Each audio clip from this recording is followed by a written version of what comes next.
Hello, beautiful people. Welcome back to our channel. It's countdown to Nnamdi Kanu's very big case, one against the federal government. That's the one created or fired by a Jimako, Aloy Jimako, and the one that the federal government is fighting against Nnamdi Kanu, which is taking place in Abuja. All of them will be taking place in November. And as we speak right now, a lot of persons are talking. It looks like some persons have decided, some politicians, some analysts, some lawyers have said to weigh the case in every true sense of the word without a sentiment and without the ethnicity, and they have this verdict to give. Whether we like it or yet, the court case will eventually be heard at some point. Before we go to the newspaper to find out exactly the standpoint of these guys and what may be the fate of Nnamdi Kanu, or like you subscribe to our channel by clicking on the red subscribe button beside it. You see a bell notification icon. Please go ahead, click on it to get notified as soon as we update our channel on YouTube. Well, Chief Martin Novo, who happened to be the 2015 presidential candidate of the National Conscience Party (NCP), is currently the head policy position movement for fundamental change (MFE), and he had an interview over so many things that happened in Southeast, including Nnamdi Kanu's case. And we're going to take excerpt from them. This was the first question asked. So what's the reaction to the movement against some Imo traditional rulers holding a meeting at Njaba local government area in Olu senatorial area of Imo State? This was his response. That is very outrageous, but with the atrocities and impunity that have become the norm, we have lost our sense of outrage. With the Buhari regime, Nigeria has become more and more lawless. Public morality has been destroyed and everything goes. Corruption is endemic, lawlessness, insecurity, and impunity dominate the polity. These are the consequences of the corrupt choices we have made in the past. If evil is not checked, it grows. According to Edmund Burke, the only thing necessary for the triumph of evil is for good men to do nothing. We all know the root causes of insecurity in Nigeria, but out of fear and selfish interest, many pretend not to know and refuse to stand up against evil. As long as we do not stand up against evils, they will continue to grow and we will face the consequences of these unscrupulous choices we make. We must all stand up against the evils of bad governance. The first step is to speak out courageously against all evils in our country, including injustice, nepotism, deceit, corruption, lawlessness. The next will be to mobilize our compatriots to take all lawful actions and correct any deviations. Then we can diligently follow all actions to ensure that the deviations are corrected conclusively. Then I asked, two monarchs were reportedly brought down and several others injured. How would you react to the bringing down of these monarchs? So, well, we pray that God may show his mercies to their souls and grant them eternal rest. We must all accept responsibility for our Nigerian predicament. Many of us publicly predicted all these situations accurately, but selfishness, corruption, and interest blinded some of our countrymen to the consequences of a deceitful, divisive, dictatorial, and corrupt regime. It is not too late for us to re-emphasize our constitutional values and deviation to check our slide to anarchy. Then I asked, what do you think were the reasons behind what happened? Well, it seems very clear to us that the late Dr. Obadiah Malafia was right in one of his positions on the insecurity in Nigeria. He publicly insisted that by 2022, the Fulani militia want to start a civil chaos in Nigeria. We suspect that the present movements are conducted by the Fulani militia and blamed on IPOB to justify Fulani planned genocide against Southeast.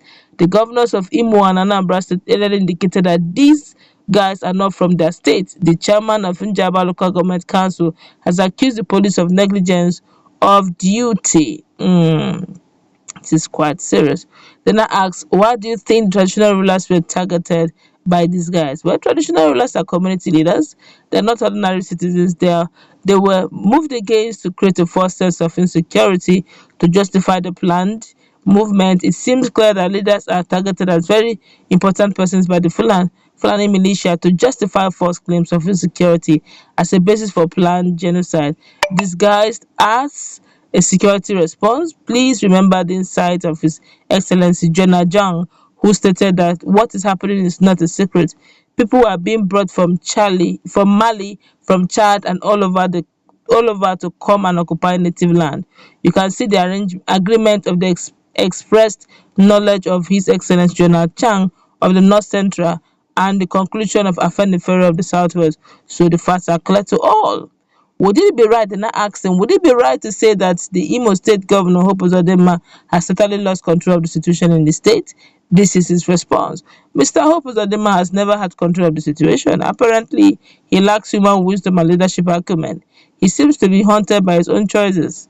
He seemed in a hurry to destroy Imo State, the same way his political party has brought down Nigeria. He confessed that he invited the military to conduct full offensive in Olu against civilians. Paradoxically, he is from the same Olu area. He is a partisan combatant against his own people, and we feel very sorry for him that he can reduce himself to such a horrible level of political phantasmagoria of political advantage. This is serious. With the circumstances that brought him to power, he should have initiated reconciliatory moves, but instead he decided to conquer his own state and he aligned with the Fulani militia against his own innocent people. Again, we feel sorry for him that his unscrupulous choices have led him to this pitiable situation. They asked him one more question. Would you say the federal government and the Southeast government have become totally helpless over the movement by this UGM? No, he answered, no, the federal government is not helpless. As conducted by General T.Y. Danjuma, the armed forces are conniving with the armed Fulani that are bringing down people. That's very obvious from all facts. We know that Buhari is a Fulani and is also the commander-in-chief of these armed forces. So they're conniving. So we all know who these guys are. We know their sponsors. We know why they are conducting these moves. For those that are pretend not to know who they are, particularly mass media editors, we refer them to the confession of Alhaji Gawo Baraje, the public statement of the Dr. Obadiah Malafia, Governor Masari, and His Excellency Jonah Jong. For those who pretend not to know their sponsors, we refer them to the public statement of Governor Otom General T.Y. Danjuma, General Buhari, Mr. Femi Adesina, former governor of Ekiti State, Mr. Ayo Fayose, and the Federal Court of Appeal judgment in the United Arab Emirates that convicted some Nigerians for funding terrorism in Nigeria. Mm. Now, these are some of the quotes. Say, for those that pretend not to know why the Fulanis are bringing this on, we refer them to the conclusion of Afenifere, His Excellency Jonah Jong and Mr. Femi Adesina. Some of our verified and reference public conclusions include Alhaji Kawu Baraji. So we brought, he's quoting him now, we brought in foreign Fulani for 2015 elections. After the election, they refused to go back.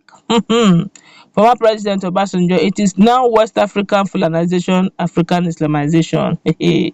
His Excellency Jonah Jang, what is happening is not a secret. People are being brought from Mali, Chad, and all over to occupy native land. General Theophilus Danjuma said the armed forces are not neutral, they are conniving with armed bandits and bringing down innocent people. Afenifere says this. The bringing down are willful and deliberate in pursuance of expansionist and conquest agenda.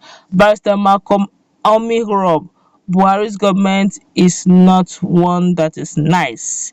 Then I ask me a final one. Do you see any solution to this crisis?